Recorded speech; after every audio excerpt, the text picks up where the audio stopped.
Good morning! Guys, another day, another pakain na naman sa mga alaga. Alam nyo ba guys na masaya kasi ngayon nare-realize ko na kung gaano kasaya mag-alaga ng mga sisiw. Tapos makikita mo silang lumalaki. Tapos ngayon another milestone nila, yung mga sisiw nagiging tandang. Tapos kailangan na silang i-hardening, lalo na yung mga tandang, i-hardening natin. Makikita nyo kung sino yung naka-hardening at tapos na i-hardening. So, ngayon, pahapyaw kung sino-sino at kung ano yung ating naka-scratch na. Ayun guys, oh. Meron tayong lemon, tsaka butcher na, at tsaka gal na, naka-scratch na. Ayun sila guys. Well, restless sila ngayon or nagmamadali kasi oras ng pagkain at nagdadaldal pa ako. So, without further ado, magpapakain na muna ako. Tapos mamaya tsikahan tayo kasama ang ating mga manok na naka-scratch at saka naka-hardening. Guys, so, para makita nyo pala kung gaano nakalalaki yung ating mga tandang at saka mga pulet. Ayan. Nakahapon sila. Ayan. Sabi ko nakahapon, bumaba yun, no? Very good. Malalaki na yan sila guys. Ano guys? Lalo na to guys. Tingnan nyo. Ito yung nakaraan na white kelso ko na mayroong spray sa buntot kasi tinutukan niya yung kanyang buntot. Oh.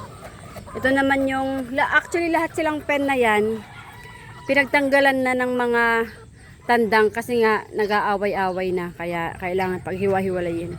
Pero ito, nagigat along naman sila. Kaya okay lang. 'Di ba? 'Di ba? Guys, alam nyo ba na yung tatlong to, yung trio na to ay mayroon ng isang itlog. Pero hindi ko alam kung kaninong itlog. Kung dito sa isa na mas dark or dito sa isa na mas light. Hindi ko alam. Pero meron na silang itlog. Yung trio na to. Tingnan natin yung kanilang itlog. Isang itlog pa lang nakita ko lang kagabi. Saan ba? Oops, masyado mataas. Ayun o. Kita nyo ba? Ayun o. Yun. Nag-iisang itlog. Meron din tayo dito isang inahin na naka-cord. Kasi nagpapalitan, tiba, dahil nga sa bakunan lang tayo.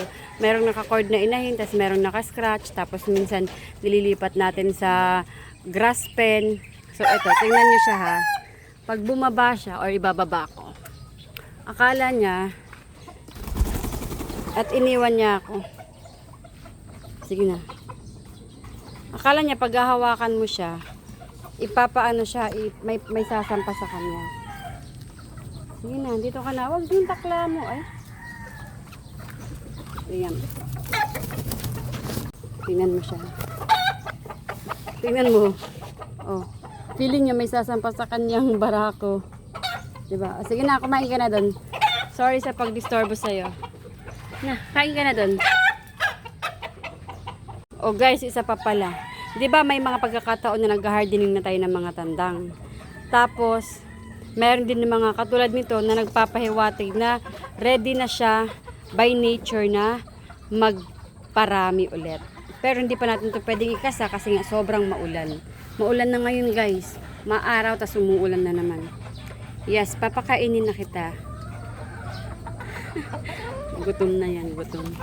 Sige. Pakainin na kita. Tapos yung isa nating hinardening, ito si Agilus. Tingnan natin sa kabila para mas maganda. Diba ito si Agilus, kilala nyo na siya. Yung isang gray natin na hiniwalay kasi masyado siyang mapang-away sa mga ka-roommates niya doon sa isang pen.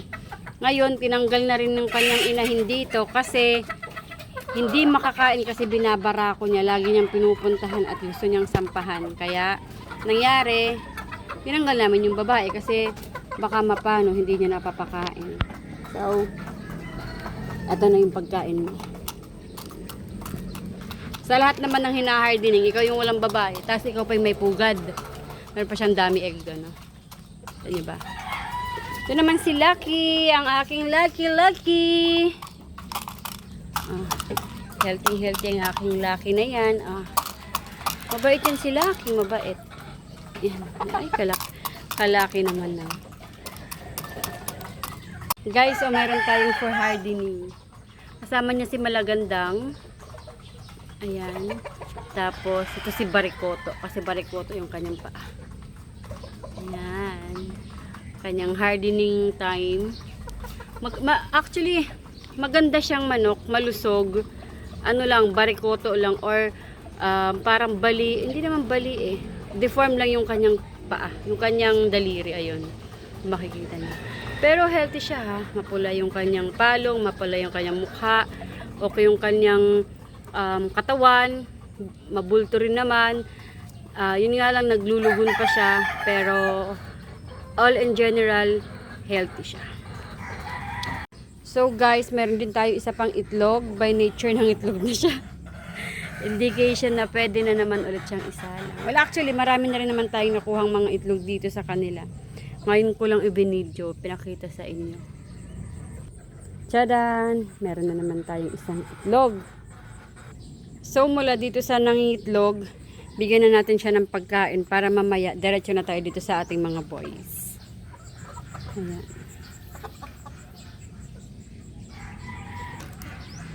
Ayan na siya guys, kumakain na siya. So, next na tayo dito sa mga boys. Ayan. Dito na natin sila pakakainin. So, sa loob siya kakain. Tapos, dalawa sa loob, isa sa labas. So, bigay muna ako ng pagkain bago ko sila tutukan i-video. Yan na guys, nakapagbigay na tayo ng pagkain. So, silipin natin tong kumakain mag-isa. Kasi nga, mga tatapang na sila sa kanilang mga kasama sa room, sa kanilang pen. Kaya kailangan na silang mag-isa.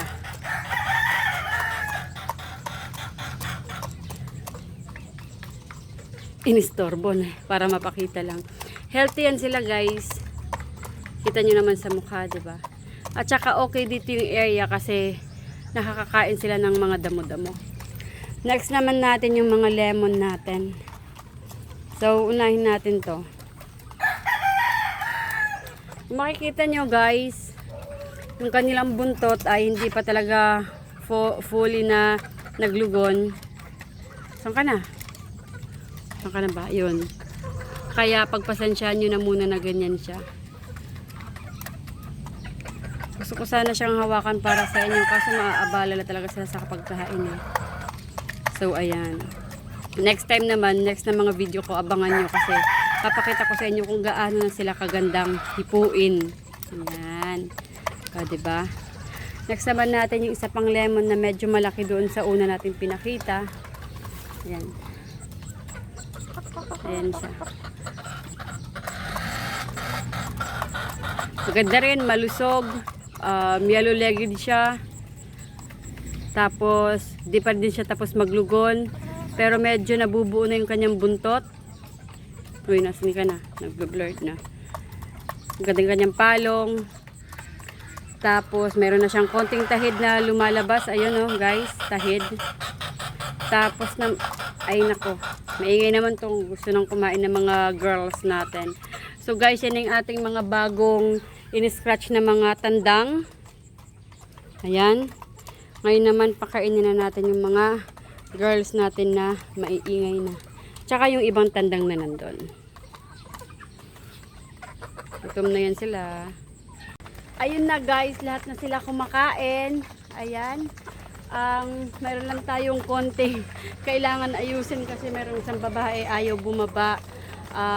Mayroon kasing nambabara ako sa kanila na isang babae din. So, hindi kasi sila sanay pa na magkakasama sa isang pen kasi nga pinagsasama na natin yung mga babae tapos yung mga tandang pinaghihiwalay na natin sa pen. Sa susunod niyan makikita nyo yung ating mga tandang naka-cord na. Sana magkaroon na ng magandang panahon para maasikaso na natin para hindi na rin nagpuputik yung kanilang mga lugar. Ayan. So guys, salamat sa pagsama sa akin, sa pagpapakita sa inyo sa aking mga tandang na nakasarili ng scratch. Meron din tayong tandang naka hardening ulit. Tapos si Agilus, mag-isa na siya kasi nga inaawa niya yung kanyang girl na kasama sa kanyang pen. Pero developing story pa yon kasi syempre bibigyan pa rin natin siya ng isang girl para makasama niya habang nag-hardening siya. So guys, yun ang aking umaga ngayon. Salamat sa pagsama sa akin. Hanggang sa muli. See you!